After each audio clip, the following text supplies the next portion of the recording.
This film is brought to you by the Rotary Club of Toowoomba.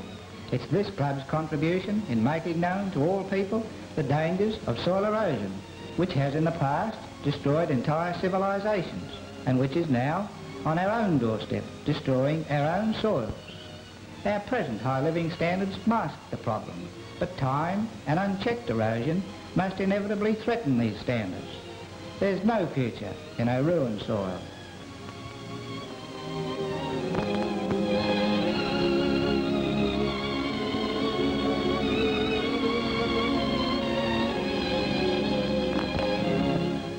Toowoomba is a fortunate city, set on the hills. It's the business centre of the vast agricultural and pastoral districts of southern Queensland. Its natural beauty has been enhanced by the homes and gardens of those who live there. Its tree-lined streets and parks are memorials to those who planned them.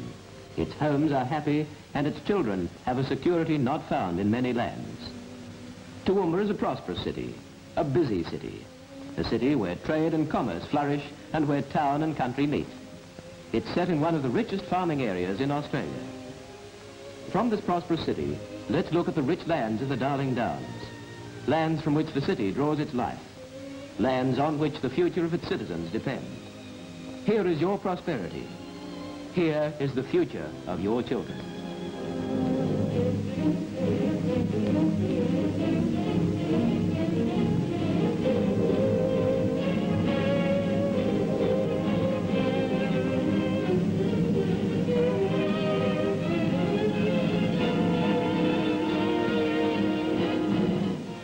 No, there's no mistake.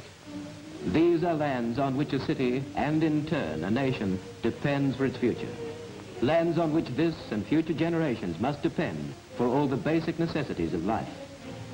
This is soil erosion, relentlessly destroying mankind's most vital heritage, the soil. Soil erosion, cancer of the land.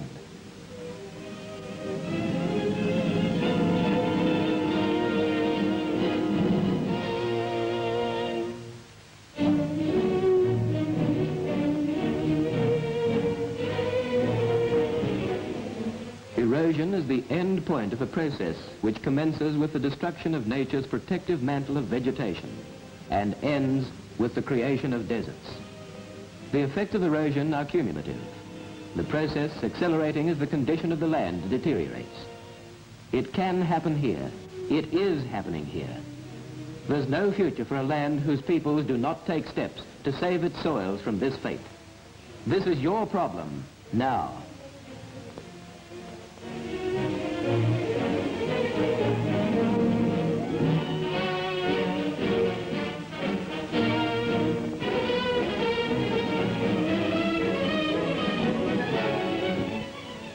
Here, by contrast, is the rich land, the fertile and productive land of the Darling Downs. Broad acres stretching into mellow landscapes under Queensland sunshine. Here's a land where a fertile soil and the skill of man give promise of harvests now and in the years to come. The future of these soils is the future of everyone who lives on the Darling Downs. Good farming will maintain this land. Bad farming will destroy it. Ruin and desolation will swiftly follow.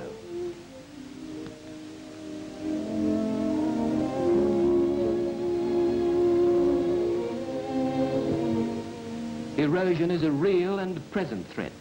It's the quiet enemy that can change a field of grain to a worthless paddock of swiftly flowing gullies.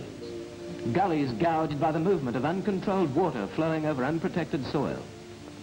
They are visible symptoms of a sick, mismanaged land.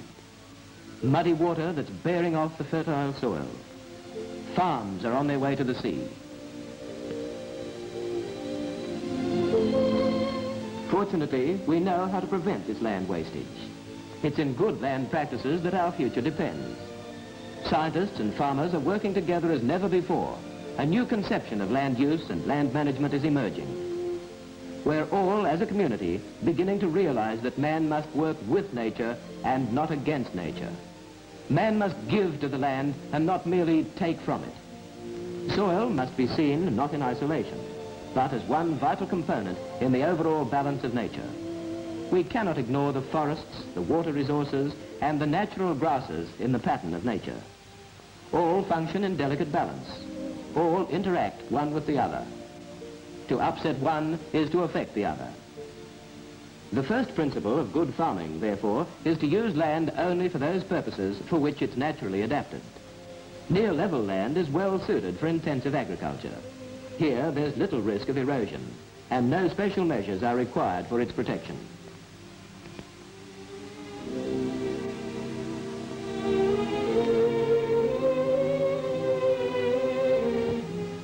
Sloping land, on the other hand, when used for agriculture, requires special care to protect it from erosion during heavy rain, while rugged mountain country of this type is of little use for agriculture or for pasture.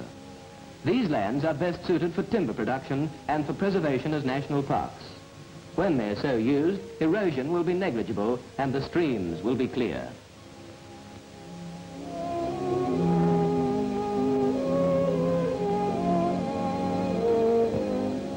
When fire is used to improve mountain pastures temporarily, protective ground cover is destroyed.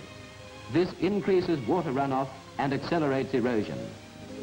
Even the carpet of dead leaves on the forest floor is important in nature's plan. Fire is a destroyer of vegetation. It's an agent of erosion.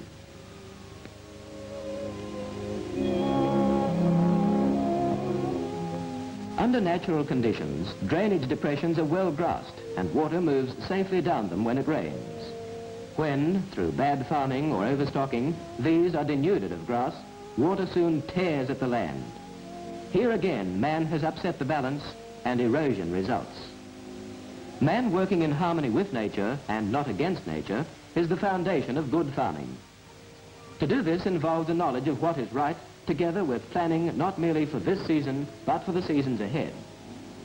For the individual farmer, the first step is to make an inventory of land resources, and in this work, the Department of Agriculture gives every assistance. Officers specially trained in the science of soil conservation are available to help. Practical on-the-spot assistance is a keynote of the service provided by these men.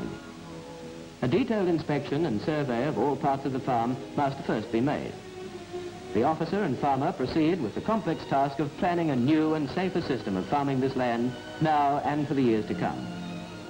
The farmer explains his problem. Gullies like these now appear with every heavy rain, he says. Soil washed from this field has already filled a dam and buried a fence. Crops these days are not what they used to be, he adds.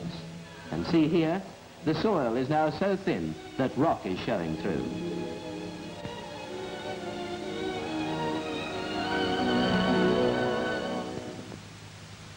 Soils vary widely in type and general characteristics.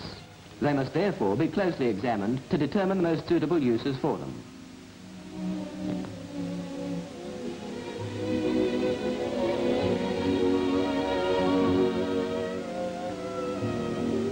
Slopes must be measured and the boundaries of catchment basins defined.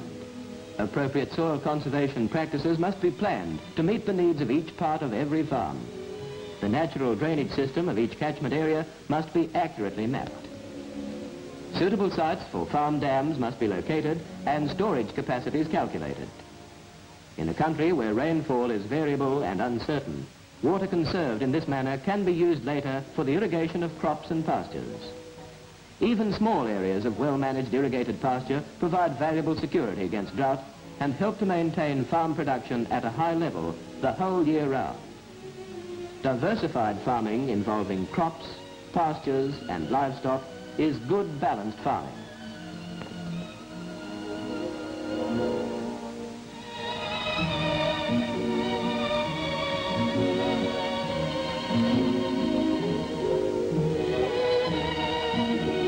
Officers of the Department of Agriculture and Stock use the mass of information recorded in the field to prepare soil conservation farm plans.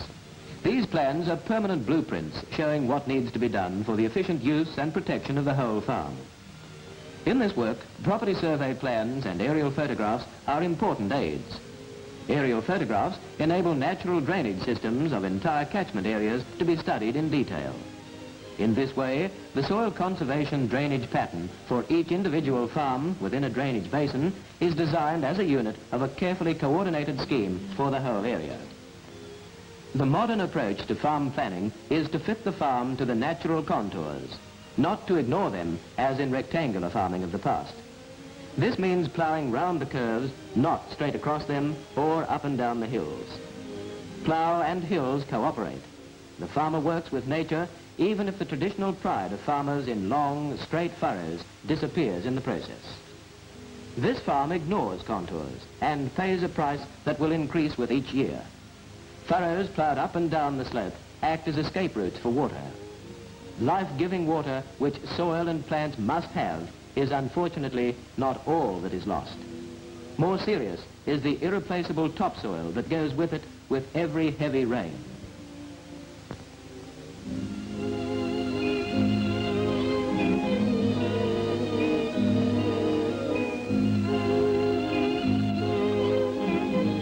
This farm utilizes the contours and conserves its soil and its value. There is nothing peculiar in contour farming. It is merely a common-sense answer to correct utilization of farmlands, of ploughing and cultivating the easy way around the natural curves or contours of the land. Contour farming is level farming.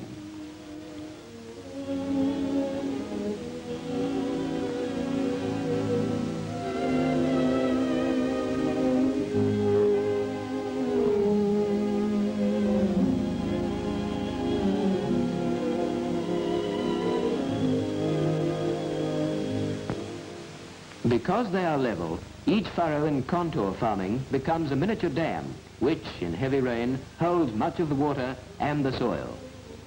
Water held in these furrows has plenty of time to soak into the soil where it is needed, and more soil moisture means better crops and higher profits. In heavy and continuous rain, these furrows, while helpful, become inadequate, and a second line of defense becomes necessary: the contour banks. Spaced at intervals down a slope, these prevent damaging concentrations of water and ensure slow runoff. Slow runoff is safe runoff. This illustration shows the usual result of the old-fashioned method of endeavoring to fit straight fence lines and square fields to the natural curves of sloping land. Farm designs such as this permit the unimpeded flow of water down the slopes. Every depression becomes a muddy torrent to make floods in the valleys, to fill rivers with silt, and to leave behind ravaged farmland. This illustration shows a contour design for the same area. Contour banks, spaced at intervals down the slope, prevent damaging concentrations of escaping water. Each bank intercepts a share of the water and diverts it slowly and safely around the hill to a permanent waterway. Farm waterways, in turn, deliver clear water at controlled velocity to a permanent water course.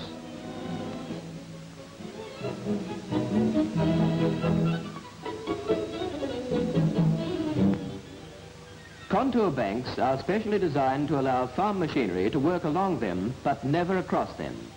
When properly constructed and maintained, these banks can therefore be used for the production of crops like any other part of the farm. Each bank follows a carefully surveyed grade line, having a fall of only a few inches in every 100 feet.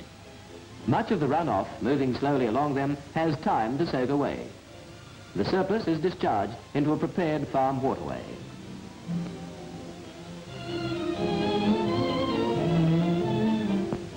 Waterways must be lined with a protective carpet of grass to safeguard them against erosion. Short, dense, creeping types, such as kikuyu grass, provide adequate soil protection without retarding the flow of water. Once grassed, waterways provide not only a safe disposal channel for water, but valuable pasture strips for stock. Waterways can be connected to farm dams, where surplus runoff can be stored for irrigation or to meet stock and domestic requirements. This is working with nature. This is good farming.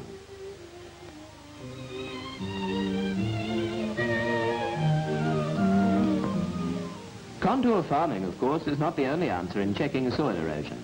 There are other common sense practices.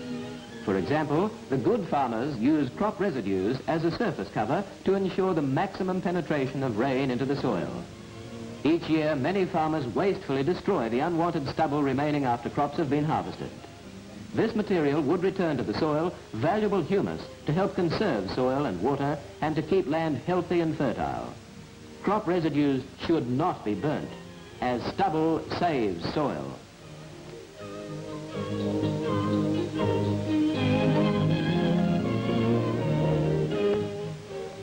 growing crops also serve the purpose of profitable ground cover. Cowpeas and similar short-term crops will protect the soil during stormy summer months. They'll also add nitrogen, a valuable plant food, to the soil. Remember, bare soil is vulnerable soil.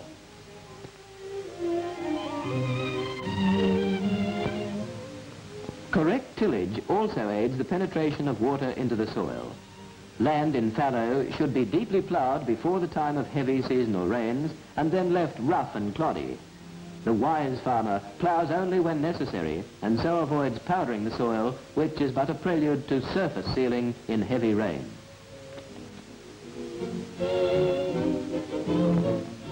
Good soil, rich in the products of decomposed plant residues and built up in crumbs, is itself resistant to movement by water and pulverization by wind and rain. To maintain soil in this condition, crops and pastures should be grown in a planned rotation. Grass is the soil's best friend. When included in a cropping program, it provides an opportunity for the soil to rest and regain its natural vitality. Crops, pastures and livestock are a happy combination for a healthy soil.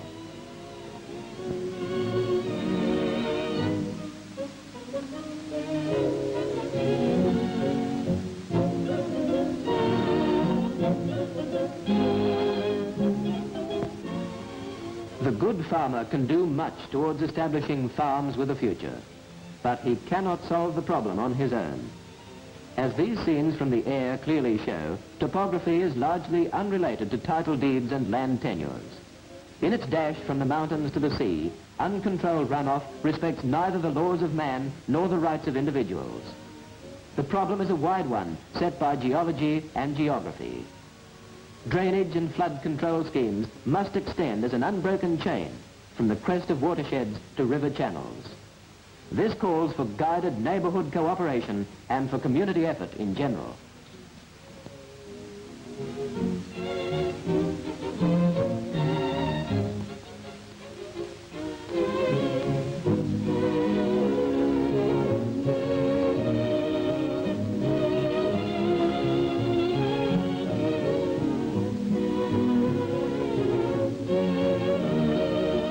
This plan shows a group of 8 farms which together cover an entire catchment or drainage area. Here is the jigsaw puzzle in which each farm is but one piece that must be fitted into the pattern as a whole.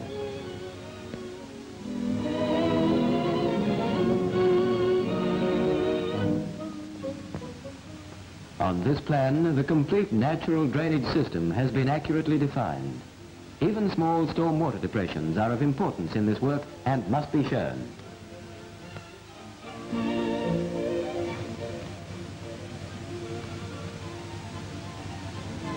Details of farm subdivision and land use, of soil types, slopes, roads, buildings and other features essential for conservation farm planning have also been marked. This plan provides a complete picture of the existing layout for each farm within the group and of the erosion problems concerning each. Here, by contrast, is a soil conservation plan for the area we've been looking at. A new system of farm layout, of drainage, land use and management has been designed to fit the shape of the land. A carefully coordinated drainage scheme planned for the whole area will enable the safe disposal of water that the land cannot use. This work is being constantly advanced. Individual farmers work not in isolation, but in friendly cooperation, so that the overall needs of drainage and communication are expertly integrated. Men working together have solved many problems before. Men working together will solve this problem also, but present action is imperative. This fertile land must be preserved.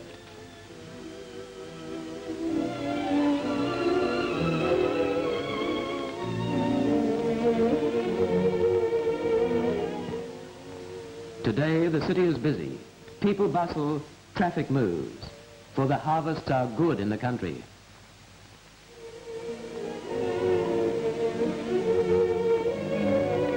From the fertile farmlands of Queensland comes a variety of grain to nourish a nation, food to support a hungry world. These are crops produced by skillful and practical men wise in the knowledge of science. These harvests are the farmer's reward for the careful management and protection of soil.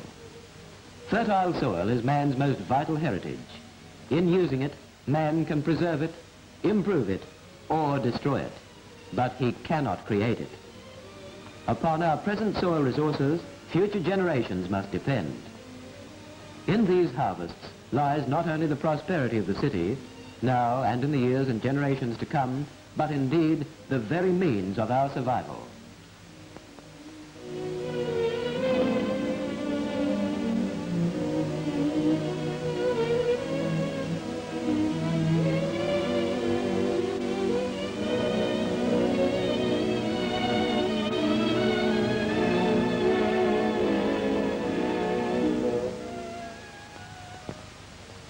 Grain can never be better than the soil which produced it.